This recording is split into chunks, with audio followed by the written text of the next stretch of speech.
দেখো পিঠাটা কতটা সুন্দর হয়েছে।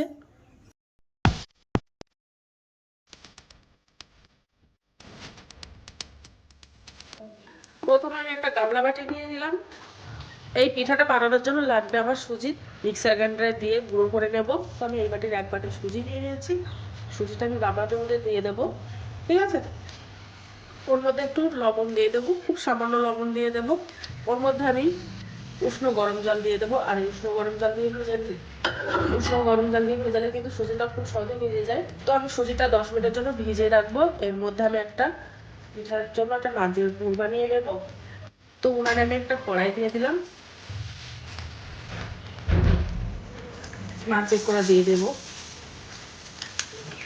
এবার আমি ওর মধ্যে গুড় দিয়ে দেবো।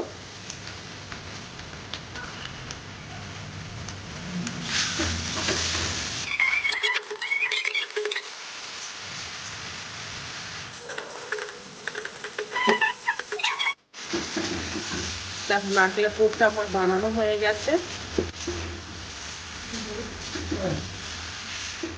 দেখো সুজিটা দেখো ভিজে গেছে, ভিজে একদম জল শুকিয়ে গেছে।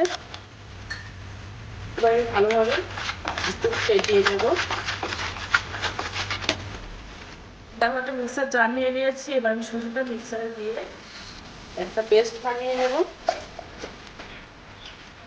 তো দেখো মিহি করে পেস্ট বানিয়েছি। এবার সুজিটা ঢেলে দেবো গামলাটির মধ্যে। এবার আমি ওর মধ্যে 3 চামচ ময়দা দিয়ে দেবো। 3 চামচ ময়দা দিয়ে দিলাম। আর 2 চামচ চিনি দিয়ে দেবো। ভালো করে মিশিয়ে দেবো।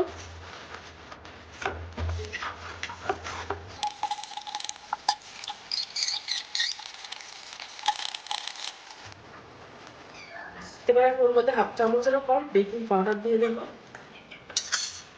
হাফ চামচেরও কম বেকিং সোডা দিয়ে দিলাম।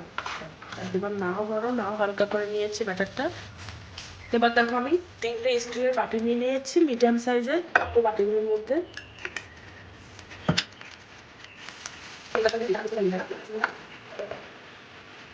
তেল ব্রাশ করা হয়ে গেছে। এবার আমি পিঠাটা দিয়ে দিই বাটির মধ্যে। খুব বেশি দেবো না, অল্প অল্প করে দেবো। আর যে নারকেলের পুরটা বানিয়েছিলাম সেই পুরটা লাস্ট পজিশনে দিয়ে দিতে হবে। একটু বড় বড় করে নিয়ে নিয়েছি ডলাগুলো। উনানে কড়াই বসিয়ে দিয়েছি। ওর মতো জল দিয়ে দেবো।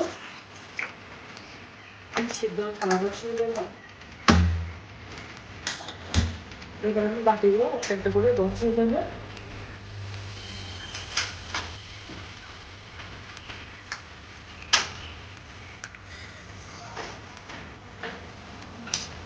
সাইড থেকে একটু দিয়ে দেবো, তাহলে দেখতে খুব সুন্দর লাগবে।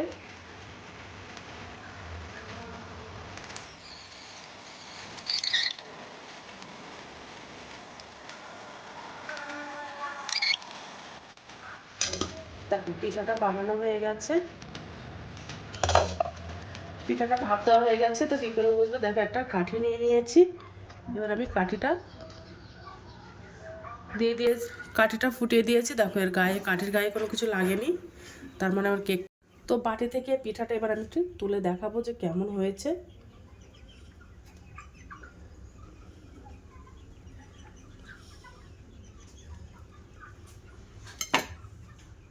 দেখো পিঠাটা কতটা সুন্দর হয়েছে। দেখেছো পিঠাগুলো কতটা সুন্দর হয়েছে? এই পিঠাগুলো দেখতে যেমন সুন্দর, খেতেও কিন্তু অসম্ভব মজাদার। তো দেখো